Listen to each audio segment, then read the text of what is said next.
지나면서 설교 본문이 바뀌었어요. 그래서 오늘 다시 이제 돌아왔는데 요셉을 혹시 여러분 까먹었을까 봐 다시 한번 요셉의 지금까지의 삶을 함께 돌아봅니다. 요셉의 아버지가 누구죠? 야곱입니다. 야곱. 요셉은 아버지 야곱에게 특별한 총애를 받는 꿈의 사람이었어요. 형들은 아버지의 특별한 총애를 받는 요셉을 싫어했어요. 무척 싫어했어요. 아니, 미워했어요. 그래서 죽여 없애버리려고 했어요. 하지만 마음을 바꾸어서 17살 된 요셉을 상인들에게 종으로 헐값으로 그냥 팔아버렸어요. 여러 이유들이 있었지만 요셉이 종으로 팔리게 된 결정적인 이유는 아버지와 어머니 그리고 나머지 11명의 형제들이 자기에게 절하는 그가 꾼 꿈 때문이었어요. 상인들에 의해 머나먼 애국으로 끌려온 요셉은 애국 왕의 친위대장 고위공직자인 보디발에게 종으로 팔리게 됩니다. 주인 보디발은 요셉과 함께 하시는 하나님을 보게 됩니다. 그 하나님께서 요셉이 하는 일마다 형통하게 하시는 것을 보게 됩니다. 물론 요셉 또한 신실하고 성실했어요. 그래서 주인 보디발은 그런 요셉을 가정 총무로 삼았어요. 이렇게 요셉은 그 집에서 10년 동안 종살이를 했습니다. 가정 총무 일을 맡아요. 주인의 신임을 받아요. 그러니까 그 집에서 요셉을 힘들게 할 사람은 한 사람도 없어요.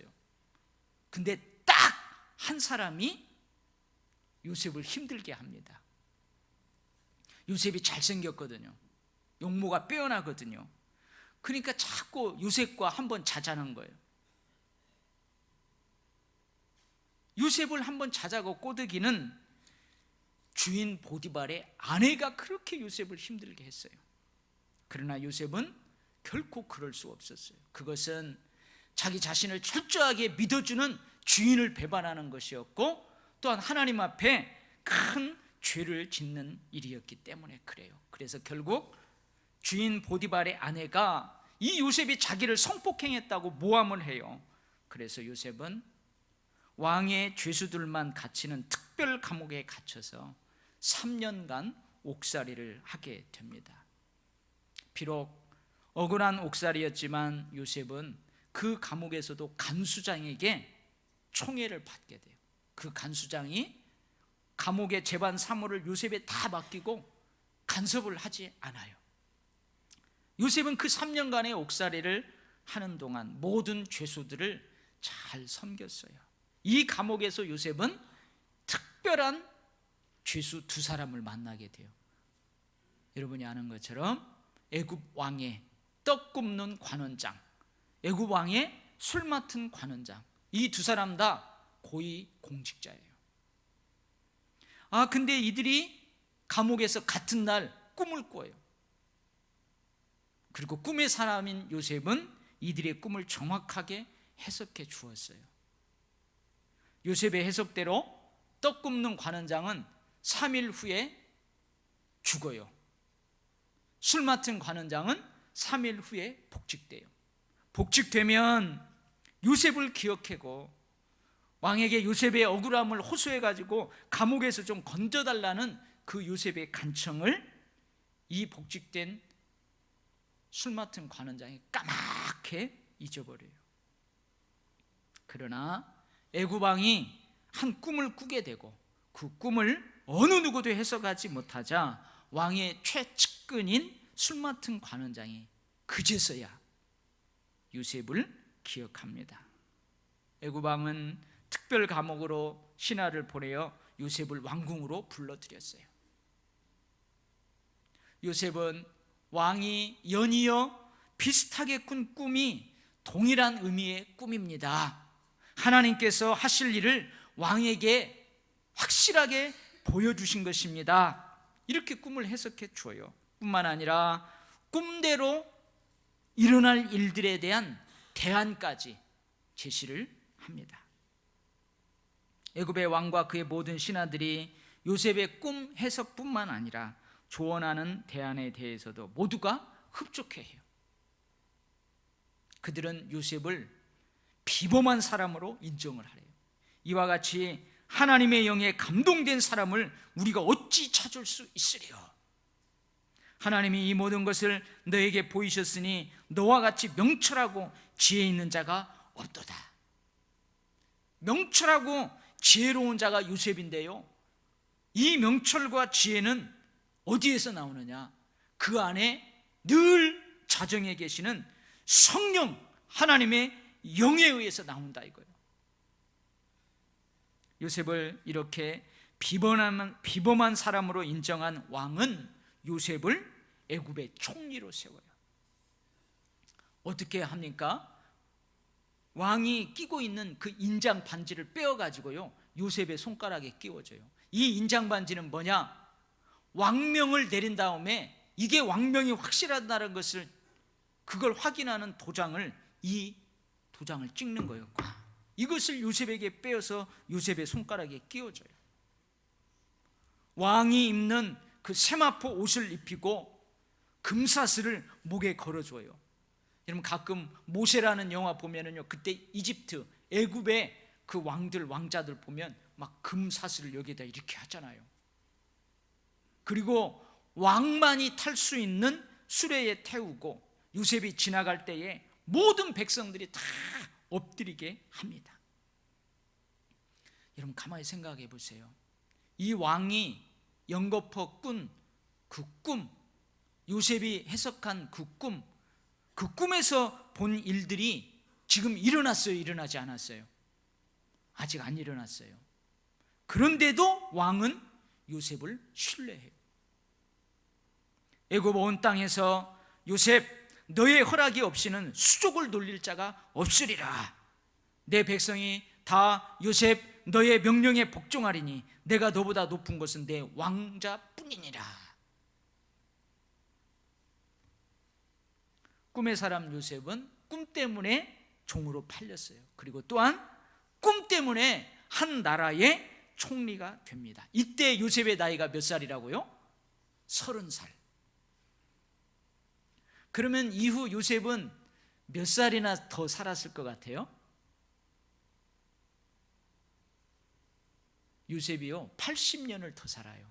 그래서 110세에 110살에 이제 죽게 됩니다. 한번 우리 요셉의 인생 여정을 나이로 한번 정리해 볼까요?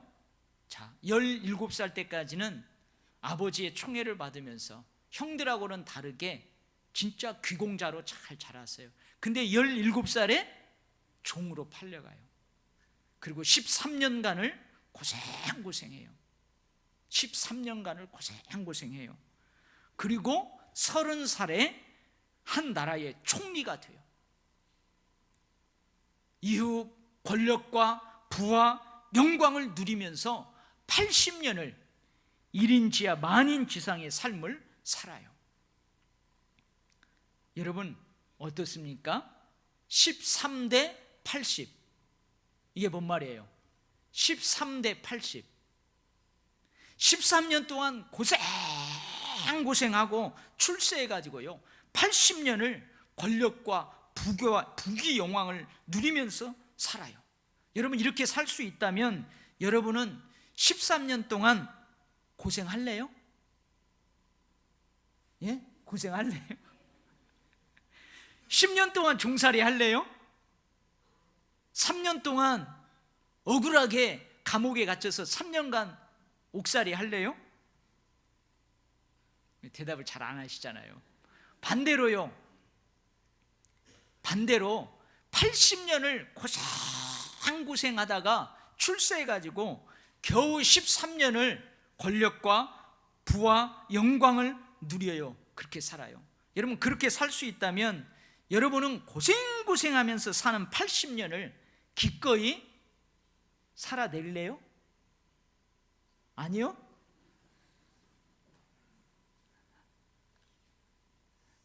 제가 어떤 사람한테 물어봤더니요, 자기는 확실한 보장만 되면 80년 고생하겠대요. 13년이라도 좋대요. 그런데요, 대부분의 사람들은 13년도 싫다고 합니다. 고생고생하면서 살아야 하는 이 13년도 없었으면 좋겠다고 해요. 제가 지난번에 이런 얘기 했잖아요. 돌 감사예배 드릴 때 이 요셉의 본문으로 축복할 때 제가 그 부모님들에 물어본다고 그랬죠. 만약에 요셉의 인생을 돈을 주고 사서 내가 가질 수 있다면 부모님은 이 요셉의 인생을 돈 주고 사서 지금 돌예배 드리는 아들에게 이 인생을 줄래요? 그렇게 물어보면 어떤다고요? 대답을 잘 못해요. 살까 말까 망설여요. 왜 그래요? 요셉의 80년 부귀 영화를 누리는 요셉의 80년은 좋은데 고생하는 이 13년 때문에 망설이는 거예요. 그런데 여러분, 하물며 80년 고생하고 살다가 출세해가지고요, 겨우 13년만 살다 죽으라고요? 많은 사람들은 이런 삶을 원하지 않을 것입니다. 그런데요, 우리의 삶의 여정에서 중요한 것 두 가지가 있다고 그러죠. 우리 인생 여정에서 중요한 두 가지가 있대요. 여러분들도 많이 들어봤어요. 그 한 가지가 뭐냐면 속도래요. 속도. 그리고 한 가지는 또 뭐래요? 속도. 또 하나는 뭐라고 그래요? 안 들어봤어요? 방향이라고 하잖아요. 방향. 인생에서 속도는 뭐냐? 시간이에요. 시간대예요. 시간대. 예를 들면 이런 거죠. 내가 고등학교를 졸업했어요. 그러면은 재수, 삼수 없이 곧바로요, 원하는 대학에 딱 들어가요. 이게 속도예요. 시간대예요. 재수, 삼수 없어요. 대학 다니다가요, 군 복무도 적절한 때에 딱 마치고, 그리고 대학을 졸업하자마자 어때요? 졸업식 하기도 전에 다 원하는 대학에 직장에, 아니 원하는 대학이 아니고 원하는 직장에 딱 들어가요. 취준생 1년, 2년, 3년 그거 없어요. 뭐 스펙 쌓는다고 뭐 자격증 준비하고 그런 거 없이요, 대학 딱 졸업하자마자 바로 좋은 직장에 들어가요. 이게 인생에서 속도죠. 시간대예요. 결혼도요, 내가 계획한 나이에 정확하게 하고요, 승진도 밀리지 않고 원하는 그때 딱 되고요, 결혼했으면요 또 뭐예요? 결혼하고 1년 안에요 떡두꺼비 같은 공주 같은 예쁜 아이도 낳고요. 이것이 인생에 있어서 속도예요. 인생에 있어서 속도는 바로 시간대입니다. 여러분, 시간이 딱딱 정확하게 맞으면 얼마나 좋아요. 이 시간대가 딱딱 정확하게 맞으면 얼마나 좋아요.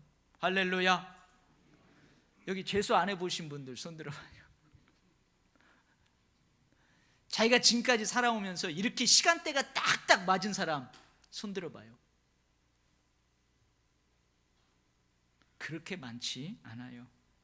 이런 사람들 그리 많지 않습니다. 늦어지는 경우가 많고요, 시간대가 맞지 않아가지고 힘들어하는 경우가 많아요. 또 한 가지 중요한 게 뭐라고요? 방향이에요. 방향. 인생의 방향, 삶의 푯대, 내가 살아가는 이유가 중요해요. 삶의 의미가 중요한 거죠. 우리는 예수 믿는 사람이잖아요. 내 인생에 과연 하나님께서 기뻐하시는 인생인가? 과연 내 인생이 저 천국과 잇대는 복된 삶인가? 이것이 중요해요. 내 인생에 아무리 속도가 빠르고 시간대가 정확하더라도 딱딱 맞아 떨어진다 할지라도 방향이 잘못됐다면 그 무슨 소용이 있겠어요? 저주의 길로 빨리 달려간다면, 척박한 곳으로 빨리 달려간다면 그 무슨 소용이 있겠어요? 삶의 푯대와는 정 다른 방향으로 막 빠르게 정확하게 간다면 그 무슨 소용이 있냐 말이에요.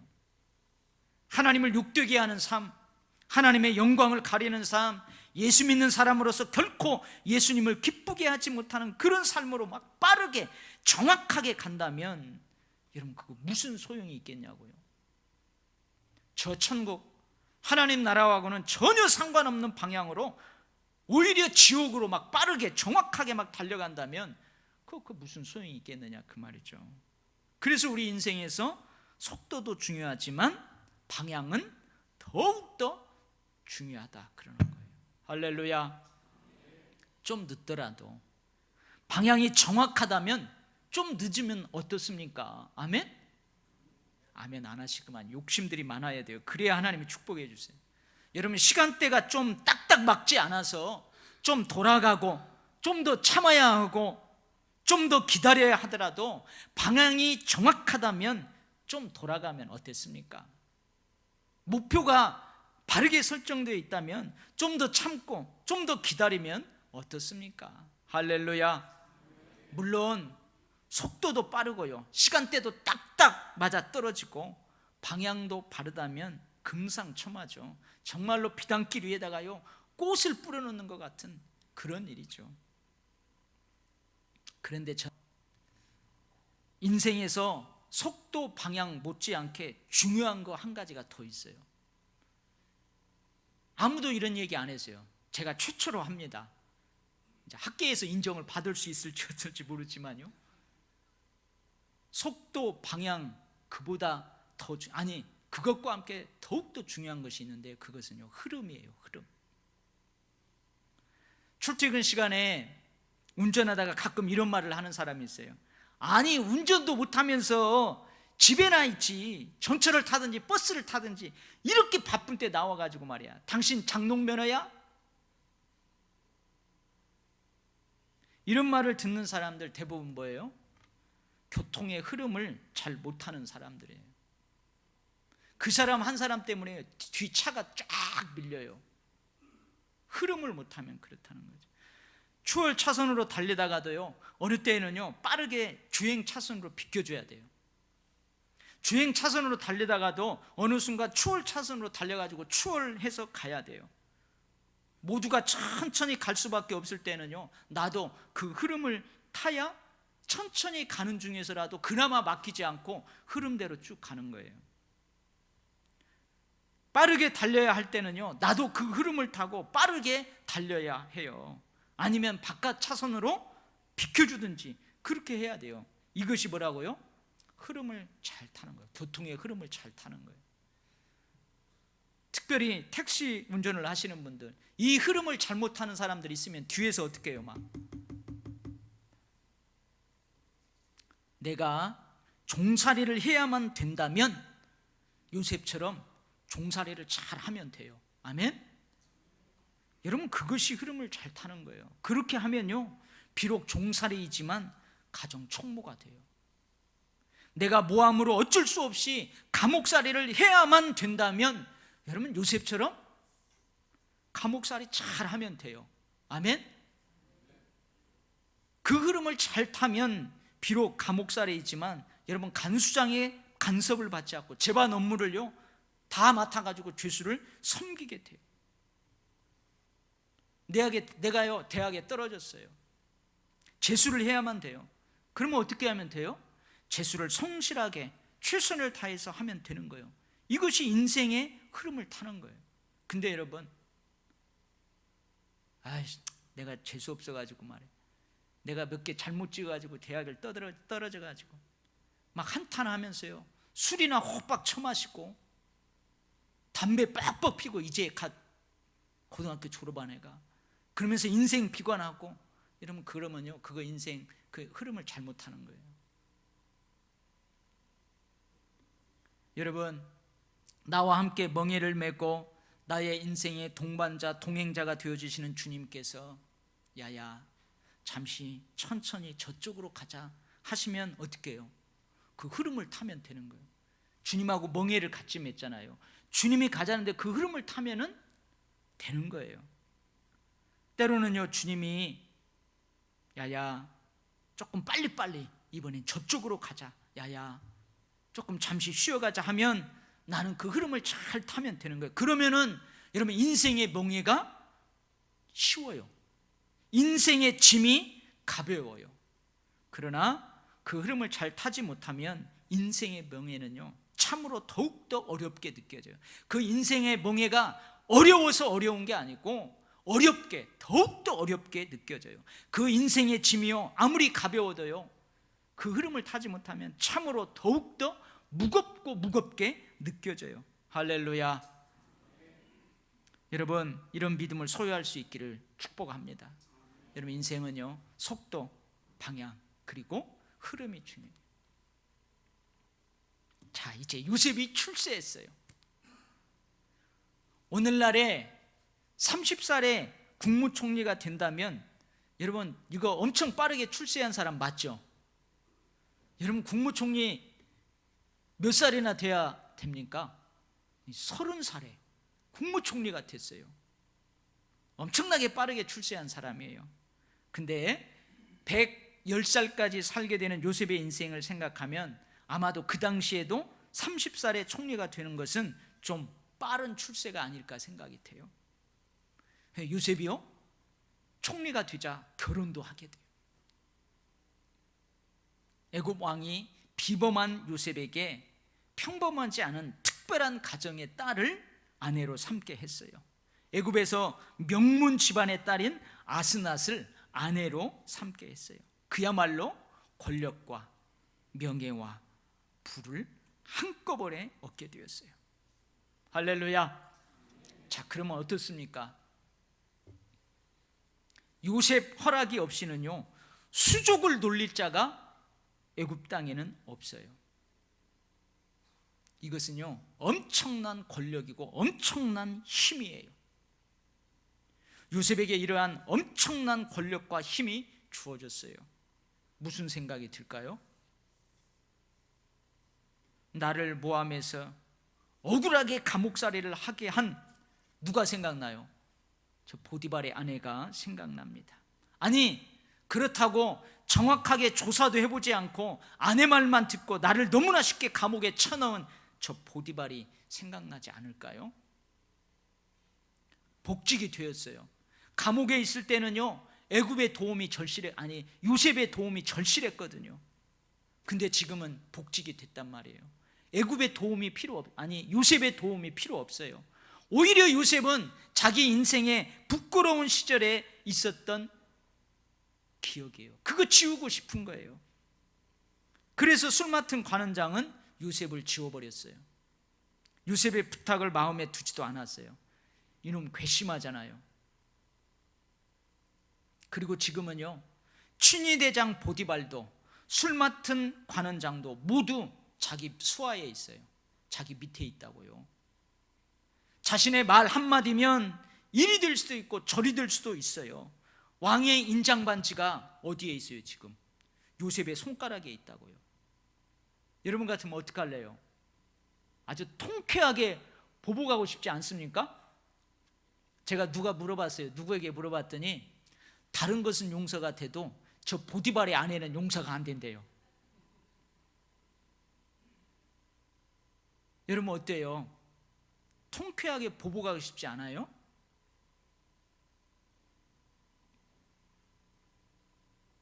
어떻습니까? 출세할 수 있는 가장 높은 데까지 올라갔어요. 명예도 얻었어요. 부도 얻었어요. 애굽 명가문과 결혼해가지고 요셉 역시 애굽에서 명가문을 이루었어요. 이제 더 이상 이루을 것도 없어요. 다 있어요. 출세했어요. 이제 하나님 없이도 살 수 있잖아요. 그렇죠? 이젠 그렇게 기도하지 않아도 되잖아요. 종살이 할 때, 감옥살이 할 때 억울해서 기도했잖아요. 이젠 가끔씩 예배 빠져도 되잖아요. 이제 하나님께서 함께 하시지 않아도 되잖아요. 왜요? 이미 다 얻었어요. 나에게 권력이 있어요. 권력으로 할 수 있어요. 다 있어요. 부귀영화, 그걸로 내가 할 수 있어요. 출세했는데요, 성공했는데요, 이미 형통을 이루었고 지금도 형통하게 살고 있고 앞으로도 형통하게 살 수 있어요. 하나님, 이제 제발 좀 떠나가 주세요. 하나님, 이제 좀 멀리 해도 되잖아요. 여러분 어때요? 많은 사람들이 좀 더 잘 살면 교만해집니다. 눈에 뵈는 것이 없지요. 많은 사람들이 좀 더 잘 살게 되면 신앙생활이 느슨해집니다. 하나님을 멀리하고요, 교회를 멀리하고 예수님을 멀리합니다. 봉사도 섬김도 멀리해요. 많은 사람들이 세겜에 취해서 베델의 하나님을 잊고 살아요. 베델에서의 소원을 잊어버려요. 올챙이적 생각을 못하는 거죠. 하나님께서는요, 이런 사람에게 작업 들어갑니다. 여러분, 작업 들어간다는 말이 무슨 말인 줄 알죠? 하나님은 이런 사람들에게 작업 들어가요. 왜요? 왜 하나님께서는 그런 사람들 내버려 두지 않고 작업 들어가십니까? 왜 그럴까요? 여전히 그 사람을 사랑하시기 때문에 그래요. 여전히 그 사람을 하나님은 포기할 수 없기 때문에 그래요. 그 사람이 그 권력, 힘, 명예, 부를 가지고 하나님께서 주신 축복을 가지고 축복의 사람답게 사용하라고, 하나님의 영광과 찬송이 되는 삶을 살라고 하나님께서 작업 들어가시는 거예요. 요셉은 결코 그러지 않았습니다. 요셉은 결코 그러지 않았어요. 보복하지도 않았고 하나님을 떠나지도 않았어요. 아들을 낳고 이름을 뭐라고 지어요? 큰아들 이름을 므낫세라고 이름을 지어요. 왜요? 하나님이 내게 내 모든 고난과 내 아버지의 온 집을 잊어버리게 하셨다, 그런 의미로 므낫세라고 지어요. 둘째 아들을 낳고 뭐라고 지어요? 에브라임이라고 이름을 지어요. 하나님이 나를 내가 수고한 땅에서 번성하게 하셨다. 이게 무슨 말이에요? 요셉은 여전히 하나님을 인정하고 있어요. 요셉은 여전히 하나님을 잊지 않습니다. 아들들의 이름에 하나님의 역사하심과 섭리를 새겨놓아요. 하나님께서는 이스라엘 백성들이 하나님의 언약을 잊지 않도록 어디에다 새겼어요? 할례를 행하라고 그래요. 남자 몸에 가장 중요한 거기에 그 몸에 흔적을 남겨서 하나님과 하나님의 언약을 기억하게 하셨어요. 이렇듯 요셉은 자신의 아들들의 이름에 하나님, 나와 함께 하신 하나님, 나를 형통케 하신 하나님, 하나님의 뜻과 섭리하심을 거기에 남겨놓아요. 할렐루야. 가끔 어머니 아버지가 예수를 안 믿어요. 근데 그 아들의 이름이 요한이 있어요. 요한, 어떤 사람은 하은, 하영, 예한, 예수님 안에 있는 사람, 하은, 하나님의 은혜, 하영, 그렇게 이름을 지은 아이들이 있어요. 그래서 그 부모님들에게 물어보죠. 혹시 예수 믿으시냐고. 그러면은요, 그분들이 뭐라고 하는 줄 아세요? 예, 우리가 결혼 초기에는 예수 잘 믿고 신앙생활 잘했죠. 얘네 할아버지가요, 장로님이에요. 그래서 얘네 할아버지가요, 그 귀한 신앙적인 이름을 지어줬어요. 지금은요, 결국은 그 아들의 이름 때문에 그 사람이 언젠가는 돌아오게 됩니다. 사랑하는 성도 여러분, 낮은 자리, 어렵고 힘들 때뿐만 아니라 높은 자리, 행복하고 부유한 때도 늘 하나님을 잊지 않고 살아가는 그런 믿음의 사람이 될 수 있기를 바랍니다. 내가 여기 이렇게 있기까지 사랑으로 함께했던 사람이 있어요. 때로는요, 가시노릇으로 함께했던 그 사람들이 있어요. 근데요, 내게 힘이 있으니까, 권력이 있으니까 그 사람들에게 여러분 축복할 수 있기를 바랍니다. 베풀 수 있기를 바랍니다.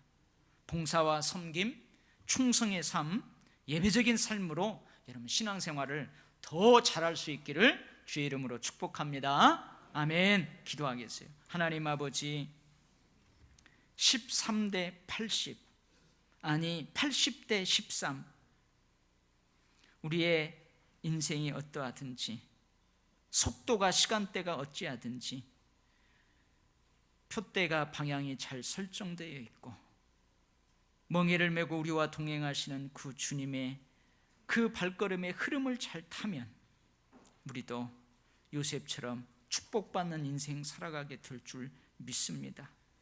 한 나라를 구하고 민족을 구하고 많은 사람들에게 선한 영향력을 끼치고 생명을 구하는 삶을 살게 될 줄 믿습니다. 오늘 예배하는 우리 교육교회 모든 성도들 이러한 축복 허락하여 주시옵소서. 앞으로 남은 여생 살아갈 때에 주님께 영광 돌리고 감사하며 주님이 이끄시는 대로 그렇게 기쁘게 복되게 살아가게 하여 주시옵소서. 예수님 이름으로 기도하옵나이다. 아멘.